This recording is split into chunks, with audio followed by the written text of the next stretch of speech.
Olá, sejam todos bem-vindos a IF Treinamentos. Eu sou Andréia Ferreira Eu sou Fábio Tiganha. e hoje nós vamos abordar as alterações da nova redação da NR1 sobre a perspectiva previdenciária. E para trazer esse olhar mais apurado dessas questões envolvendo o INSS, nós temos a honra de receber nessa live Claudecir da Silva. Claudecir é professor e coordenador da BSSP, MBA em Direito, servidor do INSS, escritor de 4 livros e palestrante com mais de 100 palestras. Claudecir, seja muito bem-vindo. Andréia, eu lhe agradeço pelo convite, né? Muita satisfação. Meu amigo Fábio também, uma boa noite. Boa noite a todos que nos assistem, nos ouvem agora e em outros momentos. Eu espero, né, contribuir com alguma coisa neste importante marco que é essa nova NR. A NR é nova, mas o assunto é muito antigo, mas é muito antigo. E eu quero também trazer, né, os impactos previdenciários, que foi o que você, André, me pediu para que a gente converse. E vou dizer mais, esses impactos eles já vinham acontecendo, eles vão apenas aumentar agora com o aspecto da nova NR. É bom que a gente se prepare, não que fala assim, agora eu vou chegar e vou fazer algumas coisas para me defender, para não.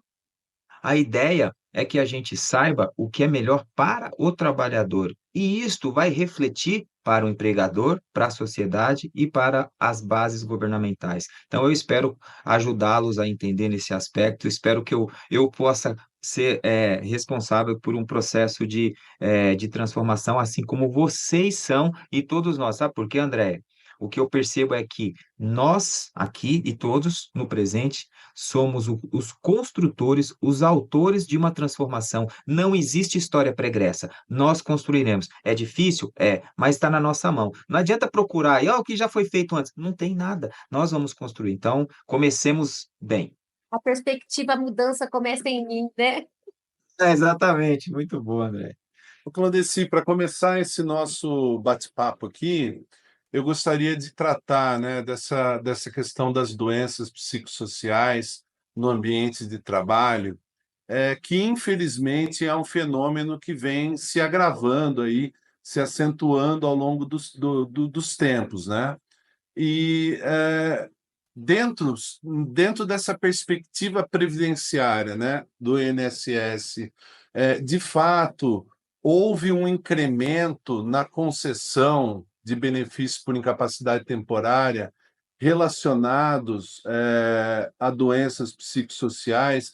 Houve um levantamento por parte do Ministério, né, nessa seara. Eu digo isso porque o Ministério do Trabalho elaborou, né, fez uma alteração na NR1, positivando ali na norma a gestão do risco psicossocial, que até então não estava ali positivado na norma, né? A obrigatoriedade dos empregadores elaborarem um programa de gestão de riscos psicossociais. Então, assim, do ponto de vista estatístico, houve de fato um aumento desses afastamentos decorrentes de doenças psicossociais no Muito trabalho, né? Tá. Muito importante a sua pergunta, Fábio. Eu vou tentar fazer um levantamento histórico de cabeça, mas eu consigo fundamentar com algumas coisas que a minha memória traz para vocês. Em Uhum. 2004, lança-se o PPP, o formulário, né, do perfil profissiográfico, e lá já abordava dentre os campos, né, as doenças psicossociais com impacto na aposentadoria especial. Já se abordava. Faltava a regulamentação, ainda falta. É o que nós estamos nos aproximando agora. Então, em 2004, o INSS já acendia o sinal de alerta. O número de afastamentos naquela época ainda não era contabilizado ou ainda não tinha atingido um número expressivo. Agora, preste atenção na curva que vai acontecer. 2014 começa a aparecer um número bastante significativo. Naquele ano, foram concedidos em relação diretamente ao CIDES-F, mais de 220 mil afastamentos por incapacidade, alcançando naquele ano, né, já a quinta posição em afastamento, né, atrás dos clássicos CID-M, CID-S, que sempre foram aqueles que mais geraram benefícios por incapacidade.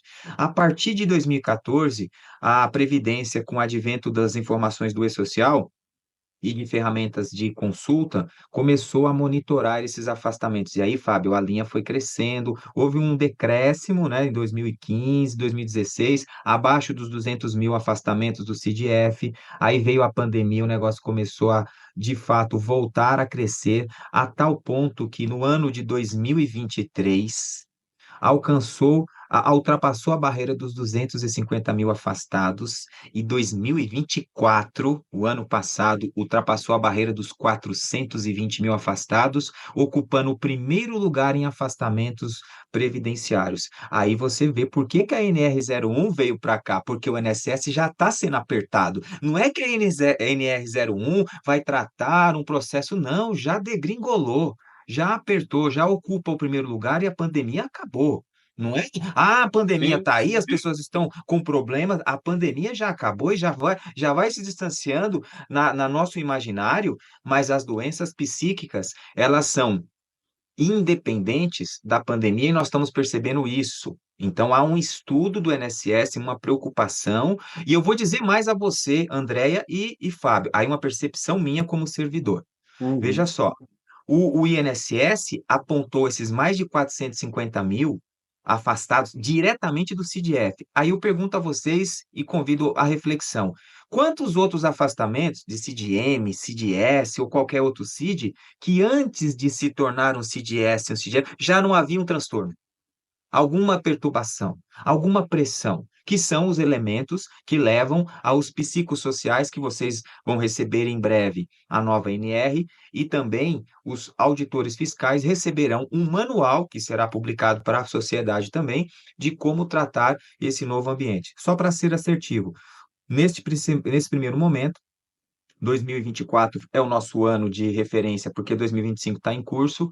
As doenças psicossociais estão em primeiro lugar em afastamentos previdenciários. Claudeci, e como que o INSS ele trata o enquadramento desses afastamentos? Porque as doenças psicossociais, elas são multifatoriais, né? Então, nem sempre é possível você estabelecer com clareza ou não o nexo da causalidade entre a patologia e a atividade laboral do trabalhador, né?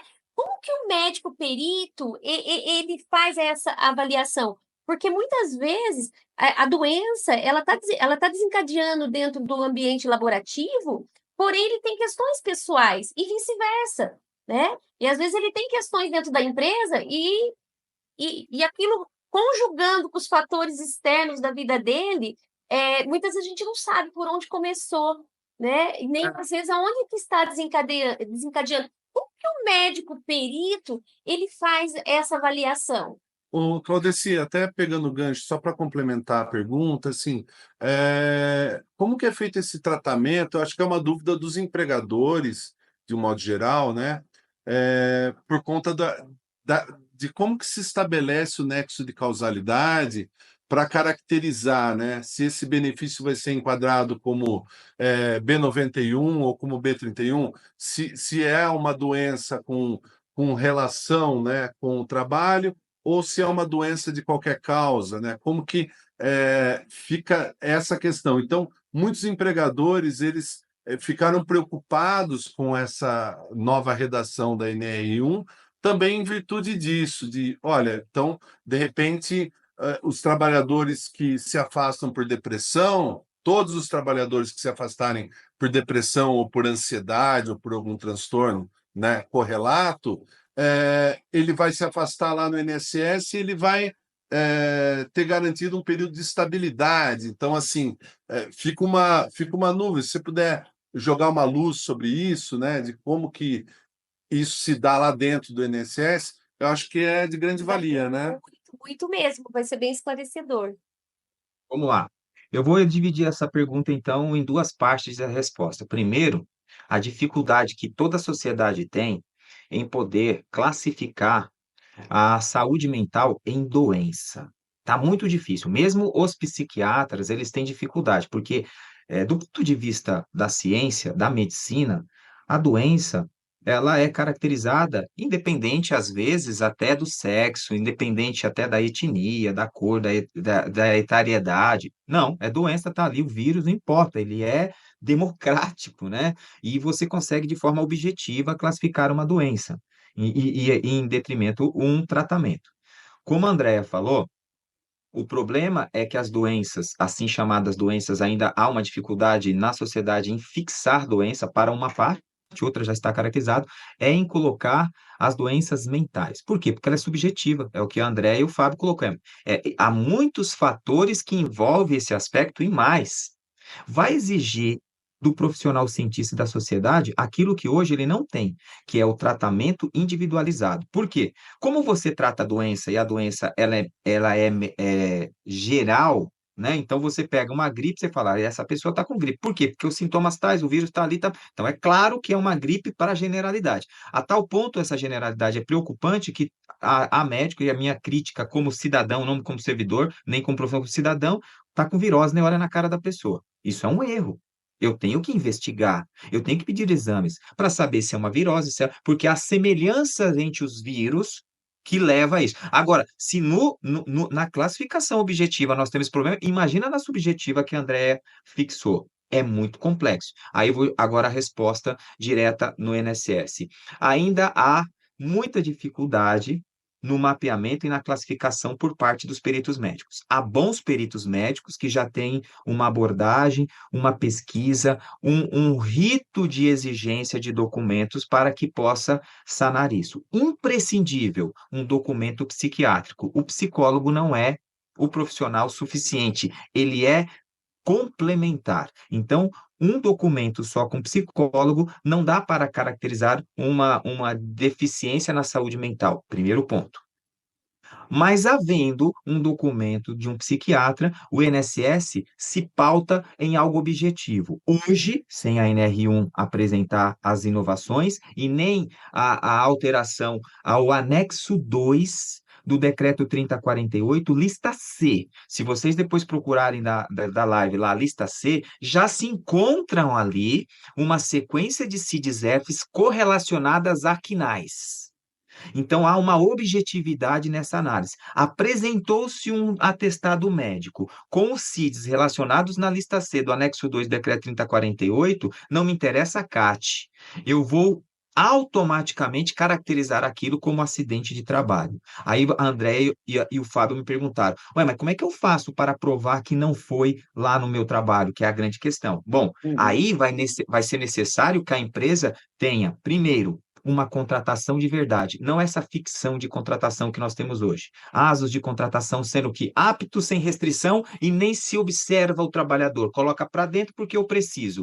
Apto sem restrição e depois um adoecimento CIDF naquele KNAI, se ele entrou sem restrição, onde foi que ele adoeceu? Na empresa, primeiro ponto. Só que a empresa ainda tem um programa interno, tem um PGR, né? Ele tem algum outro programa, um GRO, que vai analisar e vai monitorar a saúde daquele trabalhador. Esses programas podem ser ferramentas que contrariarão o INSS quanto à caracterização de acidente de trabalho, nexo técnico epidemiológico, de fato. Então, veja, a empresa tem o primeiro momento, que é a contratação, para tentar identificar qualquer tipo de distúrbio mental, ela tem que trabalhar nesse aspecto, constituir uma equipe para isso. Depois, monitorar a saúde do trabalhador no exercício do trabalho, para que ela tenha documentos comprobatórios de que, olha, ele entrou, fiz um ASO aqui e já havia um desvio, mas mesmo assim a gente contratou, porque a gente tem um setor que com esse desvio não seria problema. Mais ainda, continuamos monitorando e temos aqui documentos regulares de que eu monitorava e de que aquilo não apresentou nenhum tipo de transtornos. Estas ferramentas servirão para vocês entrarem com recurso ou revisão contra uma decisão do INSS de um B91 baseado apenas no relatório médico e na leitura do anexo 2, lista C do decreto 3048, que é uma leitura objetiva. Não é subjetiva. Ele observou. Ali há um nexo, ponto. A empresa fala nada disso, tá? Você não foi analista. Eu tenho aqui provas de que não foi. Então, tem que ser esse trabalho. Para isso, uma empresa tem que ter um médico do trabalho, tem que ter enfermeiros, técnicos do trabalho habilitados, um RH e um departamento pessoal integrado, porque eles vão envolver na apresentação, em treinamentos e orientação. Tem que ter um psicólogo, tem que ter um assistente social, e se não tiver, tem que procurar aquelas empresas que prestam esse serviço para assessorar. E mais, essas pessoas não podem vender, como eu estou ouvindo agora, viu, Andréia e Fábio?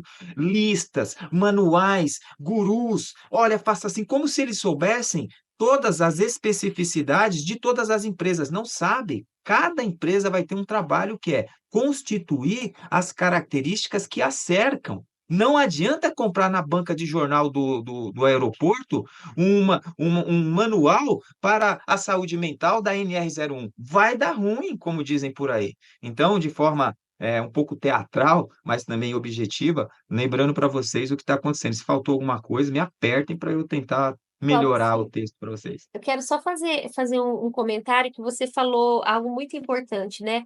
O RH hoje, ele ocupa um papel importantíssimo dentro da empresa, né? Mas também existe questões de pequenas empresas, porque hoje, quando o empregador, ele tem o CNPJ, ele tem 5 empregados, ele tem uma loja, ele não vai conseguir ter um enfermeiro, muitas vezes ele Não. não vai ter nem o PGR, né? Nem a E nem a obrigatoriedade de ter. obrigatoriedade, e aí acaba indo para as clínicas, né, para fazer os exames médicos, Dicas ocupacionais, as né? clínicas ocupacionais, exatamente, as clínicas ocupacionais, e aí eles não vão ter essa estrutura, porque as empresas de médio e grande porte, elas conseguem manter uma estrutura dessa, né? Mas os pequenos também vão ter que se adequar, Bom, eles é um também vão ter que problema ter um aqui. olhar diferenciado para isso. Bom, e aí, Andréia, é onde eu resgato a minha fala inicial. É uma construção nossa. Nós não temos um modelo. O que a gente hoje ambiciona é uma visão lato, e nós vamos ter que transformar essa visão lato na visão estrito que atender a esta demanda que você apontou. Muito importante. Nós teremos os pequenos empresários, as pequenas empresas, que não terão recursos para arcar com a estrutura ideal que eu apontei. Essa é uma estrutura ideal. Mas a gente precisa sim. E aí, olha a oportunidade de que nós, pensadores, eu não posso atuar, mas vocês talvez possam, constituir empresas que assessorem com valores a estas pequenas empresas. E aí nós temos que aguardar as normas. Para quê? Para que a gente verifique se o KNAI destas pequenas empresas estarão lá, porque se não tiver, nós estamos hoje antecipando a um problema que não existe, tá? Então, por isso que é legal a sua pergunta, André, porque a gente vai ter que raciocinar e estarmos atentos, porque o governo, não sei se vocês sabem, erra e erra muito, e Sim. cabe a nós lapidarmos isso. Aí essa discussão volta ao seguinte, olha, eu faço o que você está falando, mas veja só, para a padaria do seu João, não dá.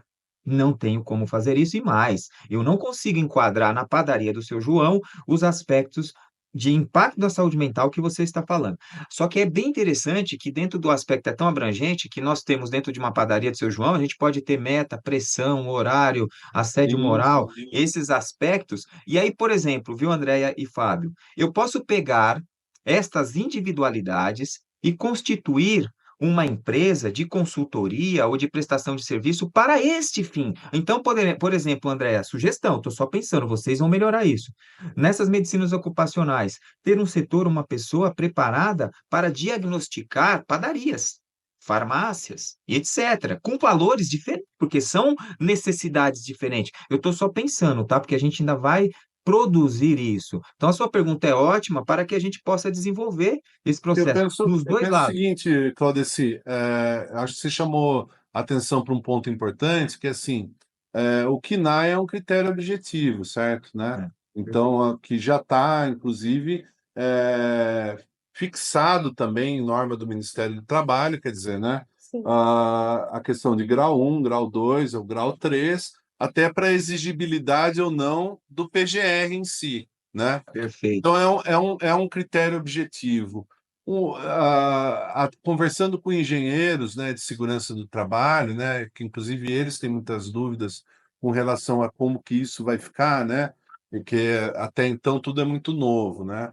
Então, assim, como que se estabelecem, né, esses critérios objetivos? E existem alguns, por exemplo, a questão por isso que eu perguntei dos indicadores de afastamento decorrentes de doenças psicossociais. Você tem como aferir de maneira objetiva, né, dentro daquela empresa, a quantidade de trabalhadores que estão se afastando, né, ou mesmo que não tenha sido gerado benefício por incapacidade, que tenha sido um afastamento por menos de 15 dias, mas isso chegou ao conhecimento da empresa através de atestados médicos, né? E é possível aferir de forma objetiva se existe um problema ali posto e conseguir direcionar o olhar e voltar às ações para mitigar, como está previsto na norma, né? Para mitigar o problema do adoecimento, né?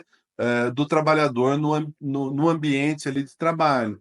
Então, tem outras ferramentas, né, que podem ser Eu quero utilizadas. complementar a sua fala, porque como psicanalista, eu vivencio isso muito na clínica, Claudici. O adoecimento pelo tratamento. Então, as empresas, elas precisam desenvolver o olhar para a liderança também, e não como um chefe que manda e o empregado que Isso, obedece. exato. Porque é comum na clínica pacientes chegarem e falarem e levantar essa questão. E quando você fala assim, o que te impede de sair e procurar uma empresa que atenda às suas necessidades? Mas eu já passei por 2, 3 e não muda. Então, é como se fosse uma cultura. Né? Claro que nem todas, né? Não estamos generalizando, mas é comum, é comum. Então, os pacientes chegam assim adoecidos e cria aquela crença de que será que o meu próximo líder ele vai ser ele vai me tratar da mesma forma que eu sofri com outros? Já chega de uma certa forma praticamente que já adoecendo naquele posto de trabalho. E aí a gente vê muito o presenteísmo.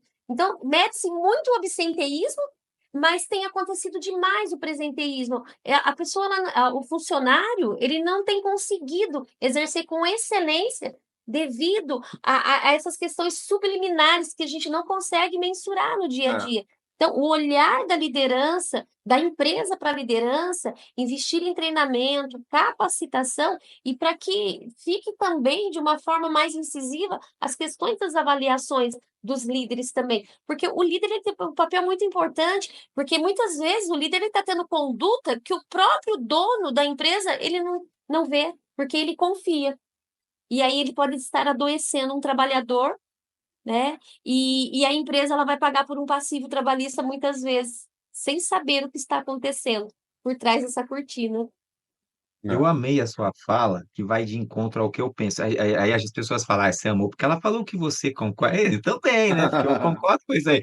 Veja só, estava surgindo muitas perguntas, André. Qual a sua sugestão? Fala, vou falar a minha, mas eu não trabalho na tua empresa, mas eu vou falar o seguinte: eu sei da impossibilidade de eu ter um psiquiatra, um psicólogo atuando em toda a empresa. Então, por que que eu não capacito os meus líderes para que eles tenham o olhar, eu treino o olhar dele para que ele perceba alguma oscilação na subjetividade, porque na objetividade fica mais fácil. Eu tenho mais gente para perceber os processos objetivos. Na subjetividade, eu tenho que treinar minha liderança. Uma outra pergunta que me vem com frequência, André, é aquela questão, principalmente dos assédios, das exigências exacerbadas das metas. Bom, vamos lá. O problema para mim, eu sou absolutamente crítico às metas. Eu sou crítico, mas é uma coisa minha. Mas entendo que elas devam existir para mensurar. Ponto. Agora, eu não posso entender, na minha opinião, humilde opinião, de que o problema seja a meta. Por quê? Porque eu trabalho sob meta. As metas não me perturbam. Eu as atinjo com facilidade. É uma coisa minha, uma facilidade que eu tenho, uma habilidade que eu tenho.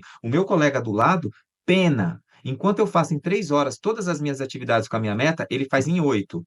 Há diferenças. Eu não sou melhor do que ele. Naquela meta, naquela atividade, eu me preparei. Então, aquela meta. O problema não é a meta, então. É a identificação do líder da atividade correspondente a cada tipo de trabalhador.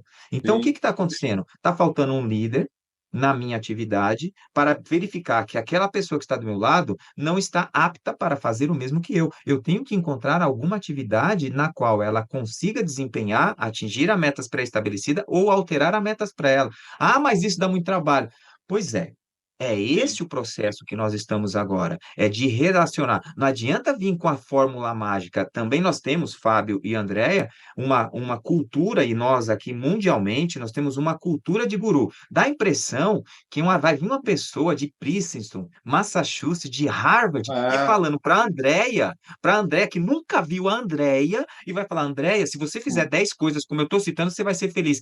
Nem a Andrea sabe o que é que faz feliz um cara de Massachusetts vai saber o que é a Andrea. Então, a gente precisa quebrar um pouco esse ranço. E só emendando para voltar para vocês, uma fala importantíssima do Fábio, Andréia, que a gente precisa trabalhar nas empresas. Há um adendo no manual do E-Social, no MOS, que diz quanto da obrigatoriedade de enviar os afastamentos previdenciários. E lá está escrito que a partir de 15 dias, mais de 15 dias, é dever, não é facultado. Então as empresas entendem, bom, até 15 dias, então eu não vou mandar. Erro grave. Porque, como o Fábio falou, como é que você monitora um agravamento? Como é que você monitora Sim. um afastamento se você não deu atenção para ele, se você não observou o que ele aconteceu? Aconteceu um dia de afastamento, lança o evento no E-Social, S2230, acidente de trabalho, código 1, não relacionado, código 3, e monitora. Ah, foi acidente de trabalho, eu entendi que foi. Além desse S2230, você vai lançar um S2210, CAT. Então, você começa ali criar os elementos documentais protetivos para que a empresa, para mostrar para o Ministério do Trabalho, da Receita Federal, que são os órgãos fiscalizadores, que a Previdência não fiscaliza, para que você mostre, olha, eu monitorei, eu fiz o que pude. Então isso aqui foi um acidente, eu pago se houver. Sabe por que eu estou alertando isso a vocês? Porque se não houver esses elementos e houver um acidente de trabalho, a espécie B91, além da empresa pagar o FAP aumentado, ela vai pagar também uma outra conta que ela não está se atentando, a ação regressiva, que o INSS vai começar a fazer Vou para começar. todas as espécies B91, 92, 93, 94. Todas. Não vai passar uma. O INSS vai estudar uma por uma, que é a obrigação dele, e se a empresa não tiver provas, aqueles valores que o INSS desembolsou para pagar para os funcionários, a empresa vai restituir ao erário público. Ou seja, investir em saúde mental diminui os riscos do empregador, né, e traz qualidade de vida para os seus funcionários, né? E E qualidade ajuda de a vida sociedade. significa produtividade. Boa. Claudeci, Fala para mim, Fábio. pegando o gancho aí do que você falou, nós dois somos professores de formação, né? E eu achei bacana isso que você falou da questão das metas, né? De muitas vezes a pessoa produz em 3 horas uma certa demanda, a outra pessoa produz diferente, enfim. E muitas vezes acha-se que o problema é do trabalhador ali, que não está dando a produtividade esperada. E nós sabemos, como professor, por exemplo, às vezes o aluno, né, ele simplesmente, se você mudá-lo do turno da manhã para o turno da tarde, a produtividade dele vai aumentar em 50%, 60%, porque ele funciona melhor naquele turno da tarde. Então, é um olhar que a empresa, às vezes, tem que ter, né, Claudeci? E veja só, a pessoa, às vezes, no período da manhã, ela demora para. O relógio biológico dela demora para funcionar. E se você, com uma simples medida que não tem gasto nenhum para o empregador, hein? Veja só, não estamos tratando de gasto nenhum. Ele só vai ter o olhar atento de tirar o trabalhador do turno da manhã e direcioná-lo para o período da tarde, ele já vai observar um incremento muito grande na produtividade. Então, essas medidas, muitas vezes, não demandam nenhum investimento muito grande por parte dos empregadores, né, Claudici? Maravilhoso, perfeito. E aí, Andréia e Fábio, eu amei a sua fala, Fábio, porque é justamente isso.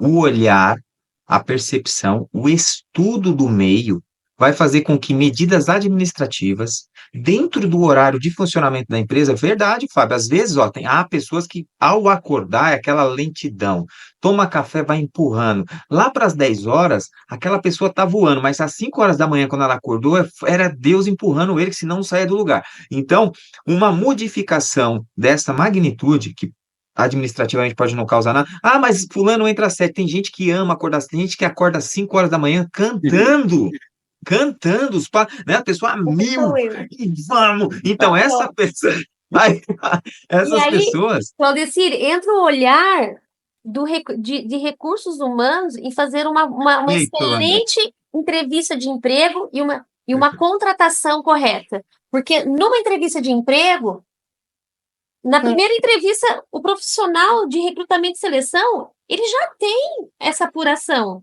Ele já consegue entender. E a comunicação institucional também, porque o líder ele está em contato direto com a pessoa e deve haver essa comunicação contínua, a ponto de você identificar o problema e poder tratá-lo, né? Por isso que eu acredito que essa nova redação da NR01, Claudeci, ela vai demandar uma tarefa agora que não envolve só o setor de medicina e segurança do trabalho. Vai ter que ser uma tarefa interdepartamental, integrando todos os departamentos da empresa, para construir, de fato, um programa, que é o que está colocado na norma lá, que a empresa ela é obrigada a estabelecer um programa. E quando a gente fala num programa, a gente tem que envolver todos os agentes ali que estão dentro da instituição, da organização, né, Claudici? Para que tenha efetividade, porque senão a coisa não funciona. Maravilha, Fábio, você falou tudo. Tem todo este processo de organização, e vou dizer mais, tem um outro profissional que agora eu vou falar vocês fiquem à vontade para criticar. Depois de todo esse processo que estão me envolvendo, acho que quase todos os dias eu estou falando desse assunto aqui em algum momento, nas redes, em casa, em todo lugar. E aí eu fui estudar, falei, onde será que surgiu esses problemas mentais? Porque as pessoas falam, é um problema de hoje, problema do celular, é culpa de não sei do quê, bababá, bababá. Eu fui ler Hipócrates de Cos, o chamado pai da medicina, lá o grego, 470 anos antes de Cristo. No manual dele tem um capítulo especial para tratar a melancolia, que nós chamamos hoje de depressão, tristeza profunda. Então ele mapeou. E como é que os gregos viam a melancolia, que era a tristeza profunda? Isso é coisa do demônio, isso é coisa mau agouro. Ele falou, nada disso. Nada disso. Olha que loucura, como que está escrito lá no manual dele. Sabe como ele tratava a melancolia? Com alteração na alimentação, exercício físico e atividades que provocassem humor. Ele mudou a alimentação dos gregos e fez uma transformação na depressão. Olha que coisa impressionante. Aí a gente pula no tempo, chega em Machado de Assis, 1881, publica Memórias Póstumas de Brás Cubas. Sim. O Brás Cubas quer descobrir um emplasto que cura a melancolia da humanidade. Tinha celular, não tinha nada, e as pessoas morriam de melancolia. Então nós estamos no foco errado.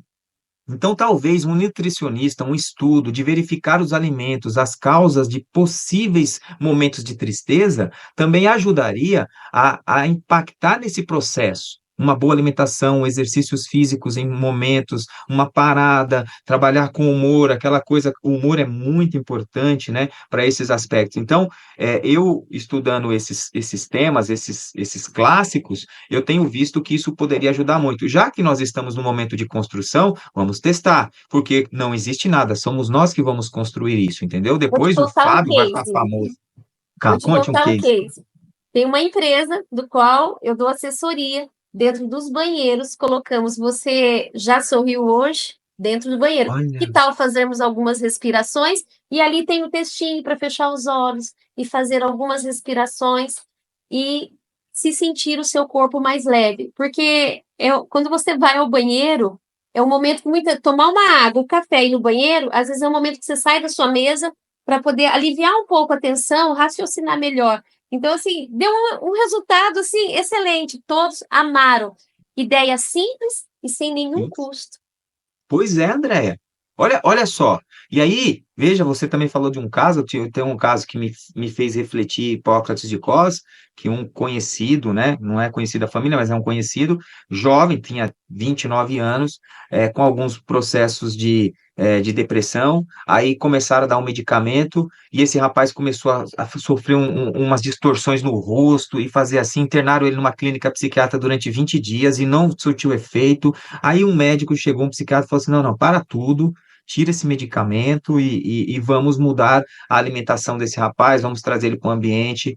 3 meses depois, você não reconhece, parece que nunca passou por aquilo. E depois, estudando o caso dele, descobriram que aqueles efeitos das distorções, o quase um derrame que foi, era um dos efeitos colaterais do remédio que ele estava tomando. Ninguém teve o cuidado de ler a bula, nem os médicos, porque às vezes o familiar sofre, ele não tem essa tranquilidade de poder observar, mas o médico é papel dele. E olha, internaram uma pessoa por 25 dias. Então, veja, e você observou isso com atitudes simples, mas de força incrível, tá? Porque, olha só, você conseguiu transformar o ambiente, porque transformar o humor de uma pessoa é uma coisa que é muito bacana. Porque você sabe, eu posso falar, porque eu tenho uma pessoa, tem algumas pessoas que vão chegando assim, você já vai sentindo, falando, mas que peso é esse? Foi aquela galera que vai chegando aqui, já tem outras que é um negócio, Obrigado, né? você tem vontade de dar um abraço na pessoa, né?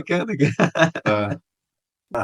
Ô, Claudice, o nosso tempo encerrou aqui também na sala que a gente tem que entregar, então eu vou fazer o agradecimento, né? Claro. Então, assim, Claudice, nossa gratidão a você por esse conteúdo enriquecedor, né? E Poder ser fera. é recíproco você fazer a sua parte e nós também, né? Sim. Muito obrigado, você contribuiu muito, não só com a nossa live, né? Mas para a humanidade.